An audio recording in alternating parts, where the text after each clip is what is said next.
तो चलिए ध्यान दीजिए, यह वीडियो उस बच्चे के लिए है जो 2023 में बोर्ड का एग्जाम देने जा रहा है, क्योंकि ऊपर ही लिखे हैं मिशन 2023।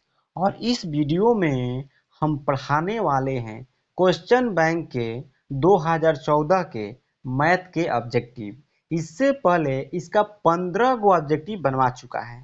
देखिए मेरे भाई, जितना ऑब्जेक्टिव बनवा रहे हैं पूरा डिटेल में उसका चर्चा कर रहे हैं, फुल एक्सप्लेनेशन कर रहे हैं। आप लोग यदि उस वीडियो को नहीं देखे हैं तो जाकर पूरा देखिए। इससे बाहर एक भी ऑब्जेक्टिव आने वाला नहीं है, या तो सेम टू सेम आ जाएगा, नहीं तो इसी पर थोड़ा सा अंक चेंज करके आएगा। आपको मैथ में 100 में 100 लाना है। आप मेरे चैनल से जितना है जल्द से जल्द जुड़िए और अपने दोस्तों को भी जोड़िए, क्योंकि हम पूरा ऑब्जेक्टिव मैथ का और सब्जेक्टिव दोनों पढ़ाने वाले हैं। तो चलिए ध्यान दीजिए। देखिए 16 नंबर क्वेश्चन क्या कर रहा है, कार्तीय। देखिए क्वेश्चन थोड़ा गड़बड़ी दिया, उसमें कार्तीय हल लिख दिया, वहां पर आप कार्तीय तल कर लीजिएगा।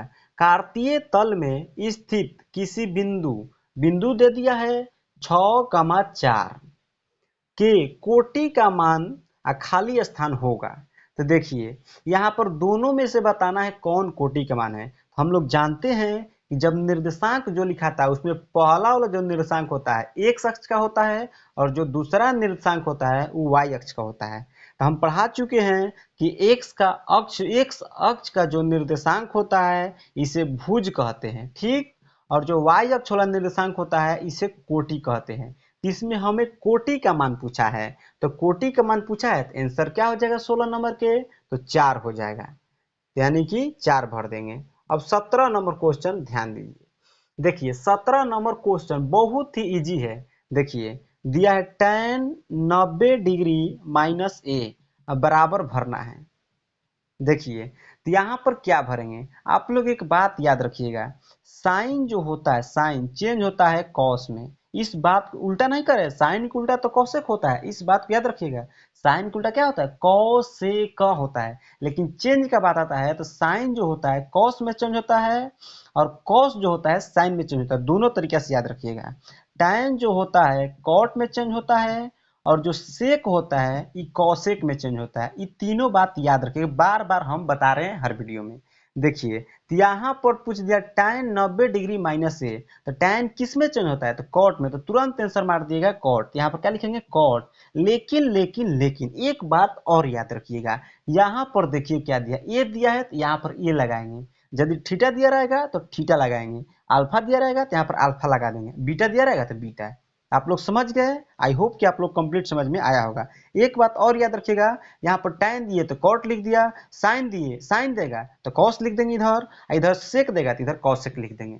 आई होप कि आप लोग कंप्लीट समझ में आया होगा। तो यानी कि 17 नंबर जो है इसका आंसर क्या भर देंगे, कॉट ए भर देंगे। अब देखिए 18 नंबर, 18 नंबर पर ध्यान दीजिए।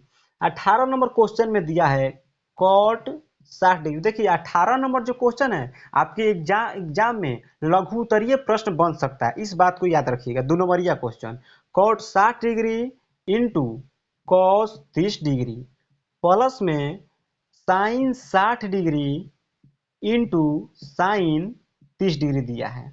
अब ध्यान दीजिएगा आप लोग, यहाँ पर कॉट 60 डिग्री का मान होता है 1/√3 गुणा कॉस 30 डिग्री का मान √3/2 प्लस साइन 60 डिग्री का मान √3/2 और साइन 30 डिग्री का मान जो होता है 1/2।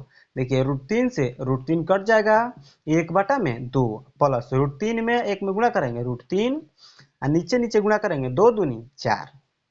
अब देखिए इसका एलसीएम निकालेंगे, 2 और 4 का एलसीएम 4 हो जाएगा, 2 दूनी 4, 2 एकम 2 प्लस 4 में भागा देंगे 4 से तो एक बार में कटेगा, और √3 में 1 में गुणा करेंगे √3 आ जाएगा। यानी कि ये वाला जो 18 नंबर क्वेश्चन है इसका आंसर हो गया 2 प्लस √3/4। तो यहाँ पर लिख देंगे 2 प्लस √3/4। इस बात को फिर बोलते हैं, इस क्वेश्चन को आप लोग ध्यान दीजिए, गौर कीजिएगा, ये आपके एग्जाम में लघु उत्तरीय प्रश्न के रूप में आ सकता है 2 नंबरिया में। अब देखिए 19 नंबर क्वेश्चन।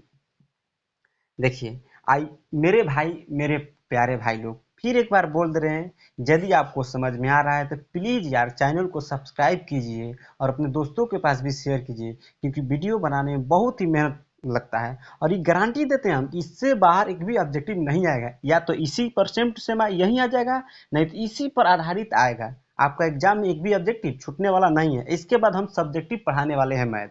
तो चलिए ध्यान दीजिए, 19 नंबर क्वेश्चन देखिए। एपी दे दिया है, एपी एपी दे दिया है, लिखा है 3,3 + √2।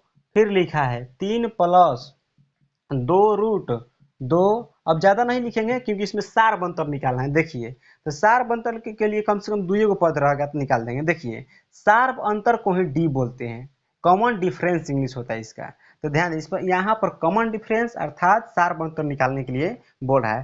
तो एक बात आप लोग याद रखिएगा, देखिए सार बंतर कभी भी कहेगा ना, ये फॉर्मूला आप लोग याद मत रखिएगा, A2 - A1, A4 - A3, ऐसे मत याद रखिएगा। देखिए क्या होता है, कहीं से भी एपी दिया है, कहीं से भी लगातार दो गो पद उठाएंगे और अगला पद में से उसका पहला पद घटा देंगे। दो गो पद लिए ना, मान लीजिए यहाँ पर ए लिए एगो पद, एगो बी ले लिए, और कहेंगे इसका सार बंतर क्या होगा, तो अगला पद में से पिछला पद को घटा देंगे, यानी B - A हो जाएगा सार बंतर। इस बात को आप लोग याद रखिएगा। तो देखिए यहाँ पर क्या करेंगे, यहीं से शुरू लगातार दो पद ले लिए, तो इसमें से 3 + √2 में से ये पहला पद घटा दिए, तो -3 और +3 कट जाएगा, √2, यानी कि इसका कॉमन डिफरेंस अर्थात सार बंतर कितना आ जाएगा, √2 आ जाएगा। अब 20 नंबर क्वेश्चन ध्यान दीजिए।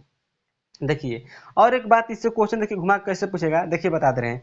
अगर आपको एग्जाम में कह देगा किसी एपी का ध्यान दीजिए यहाँ पर, किसी एपी का 50वां पद, यानी A50 दे दिया 47, और फिर कह देगा किसी एपी का 51वां पद दे दिया कितना 50, और कहेगा इस सब का सार बंतर क्या होगा यहाँ पर, तो बहुत बच्चा यहाँ पर घबरा जाएगा। देखिए दोनों पद लगातार है कि नहीं है, तो हम अभी बोले यदि एपी में होगा, अगर लगातार दो पद होगा तो कुछ नहीं करना, अगला पद में से पिछला पद को घटा देंगे। यहाँ पर अगला पद हो जाएगा 51 और पिछला पद क्या है 50, इसका मान दिया है 50 दिया है, 51वां का है, और 50वां पद जो है 47, यानी कि अगला पद ही हो गया और इसके पीछे वाला जस्ट पद ये हो गया। इसमें से 50 में 47 घटा देंगे, कितना आ जाएगा 3, यानी कि इस एपी का सार बंतर कितना हो जाएगा 3। ऐसे भी क्वेश्चन घुमा कर पूछ सकता है, इस बात को आप लोग याद रखिएगा।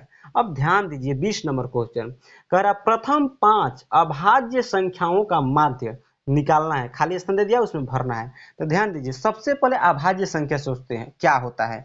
अभाज्य संख्या उसे कहते हैं या तो एक से कटे, या तो एक से कटे, नहीं तो अपने आप से कटे। लेकिन याद रखिएगा, एक जो होता है ना अभाज्य संख्या नहीं होता है, एक जो होता है अभाज्य संख्या नहीं होता, इस बात को याद रखिए। एक अभाज्य संख्या भी नहीं होता है और भाज्य संख्या भी नहीं होता है। हमारा भाज्य संख्या जो होता है 2 से स्टार्ट होता है। तो परीक्षा में कभी कभी घुमाकर क्वेश्चन करता है कि सबसे छोटी अभाज्य संख्या क्या होता है, तो आंसर हमेशा मारिएगा 2। तो देखिए अभाज्य संख्या लिख रहे हैं 2, इसके बाद कौन आता है 3, फिर 5, फिर 7, फिर क्या आ जाएगा 11, क्योंकि 5 को ही लिखना है। इसका निकालना है, हमें क्या निकालना है कि माध्य निकालना है। माध्य बोले, समांतर माध्य बोले, चाहे औसत बोले, सब एक ही बात होता है, इस बात को याद रखिएगा। देखिए क्या करेंगे, जितना डाटा दिया है, आंकड़ा दिया है, सबको जोड़ते हैं, सबको क्या कर देंगे जोड़ देंगे, और जितना संख्या रहेगा 1 2 3 4 5, 5 को है तो पांचों से भाग दे देंगे। हम माध्य ज्ञात करें, देखिए इसको जोड़ेंगे तो हमारा 28 आ जाएगा, आप लोग जोड़ कर देख लीजिएगा। अब भाग देंगे, 5 से भाग देंगे, आ जाएगा हमारा 5 पॉइंट, देखिए 50 25 हो गया ना, तो 28 में से 25 घटाएंगे, कितना बच जाएगा 3, और 3 में भागा नहीं लगेगा तो यहाँ पर पॉइंट देंगे। और जब भी पॉइंट देते हैं तो कहीं पर भी एक जीरो का जरूरत पड़ेगा तो उतार सकते हैं, यानी 3 था तो 3 कितना बन जाएगा, एक जीरो आएगा तो 30 बन जाएगा, यानी 5 6 का 30, यानी इसका माध्य जो आ जाएगा एवरेज 5.6।